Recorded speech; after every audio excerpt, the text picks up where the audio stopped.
talk about the powers of the president.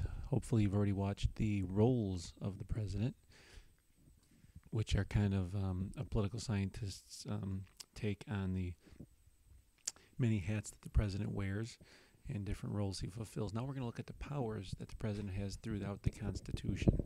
Now, if you remember in class, we talked about formal and informal powers of the presidency.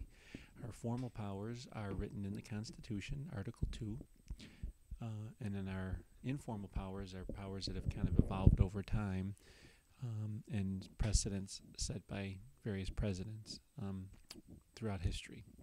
What we're going to start with here is a multiple choice question. I'm actually going to try and do this lesson in class as well, so you might see this question again, but this will give you a leg up, I guess. This is a question from the exam back in '09, and they asked, which of the following is an example of an inherent power of the president? Now, most books are not going to give you a list of inherent powers of the president, because an inherent power, as you learned in federalism, is one that is kind of the just because power. It's not written anywhere, it's not implied, it's just because we're a country, we can do it, like controlling immigration. And in this case, it's because I'm the president, I can do it. It's inherently obvious that this power belongs to the president. So take a second, pause your video, see if you can answer this one. And if you said letter C, you are correct. All right, there is nothing in the Constitution about purchasing land or adding territory. So when Jefferson did that, he was saying, I'm the president, I have this power. So he purchased Louisiana for $15 million from the French. Now, Clinton's line item veto power was an implied power off of the veto power, which is already in the Constitution. That was declared unconstitutional, which we'll talk about in class. Wilson's negotiation of Treaty of Versailles, also an enumerated power, the power to negotiate treaties. Eisenhower's deployment of troops to Little Rock, yep, you guessed it, he was functioning as commander-in-chief. And same as Bush's deployment of troops in Operation Desert Storm, he was being the commander-in-chief in that one as well. All right. Now here we go, move along. Here are some of our powers of the president kind of grouped up into different categories. Our executive and ordinance powers, which is basically lawmaking. The president can enforce the law. He's the chief executive, so he sees how the laws are carried out. He administers them, and he issues the executive orders. Now, these have grown a lot in the Obama presidency. Usually these are administered at the beginning of presidencies to kind of reverse things that have been done by previous presidents. And this is a directive to the bureaucracy to carry out a specific policy, which essentially interprets the law differently than Congress had written it. So it gives them the power to essentially rewrite legislation. Some very famous executive orders was the Emancipation Proclamation and Roosevelt's executive order interning the Japanese, and Roosevelt's executive order prohibiting discrimination in employment in any federal government contracts during World War II. And you might also remember Truman desegregating the military by executive order.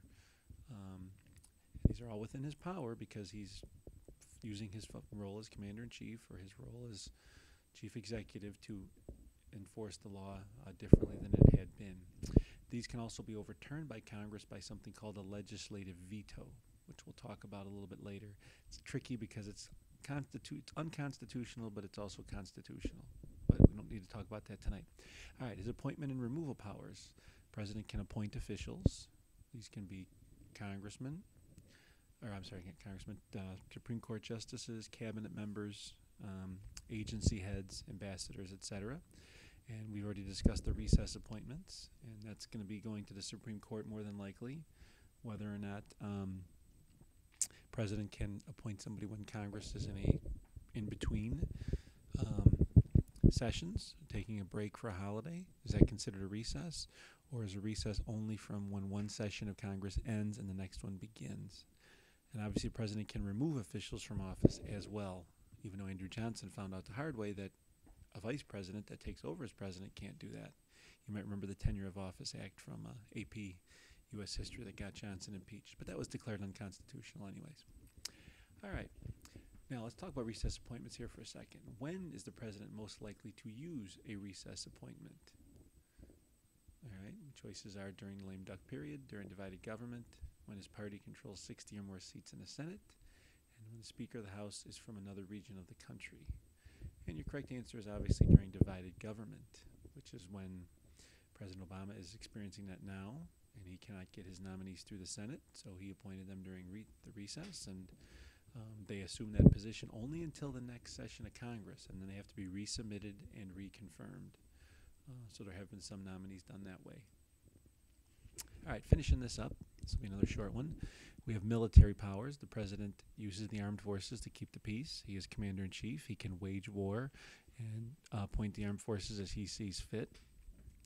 You saw Eisenhower as commander-in-chief committing the troops to Little Rock, Arkansas. That was done to desegregate the schools. So we see that used for domestic policy and for foreign policy.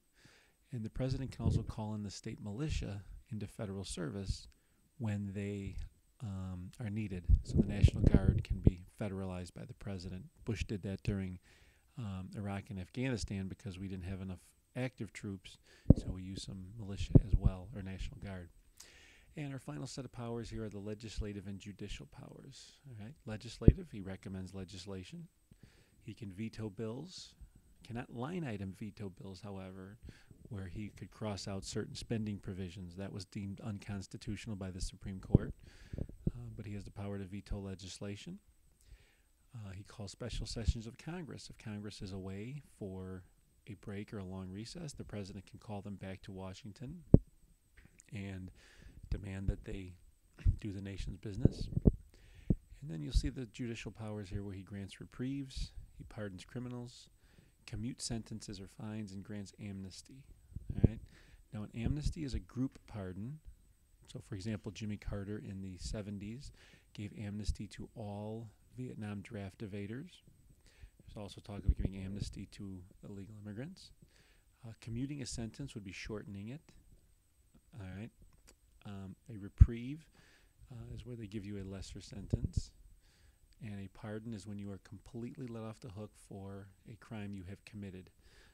If you accept the pardon, it is an admission of guilt, but it is also as though that crime had never happened. There are no charges brought against you, and it is not on your record as well.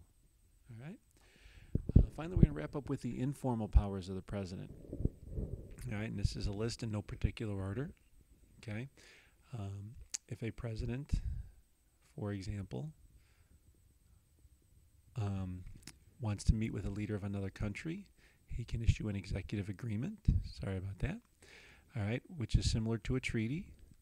All right, but he is making a deal with another leader. It does not have to be approved by the Senate. And it's kind of a handshake and getting things done. As long as the Senate doesn't say anything, that agreement is the same as a treaty. It just doesn't have to go through the constitutional means.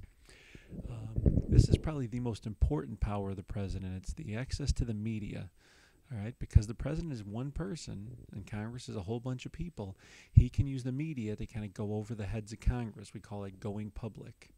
And he puts pressure on Congress through the media and through his speaking abilities to influence Congress to support his policies. All right, Teddy Roosevelt called it the bully pulpit.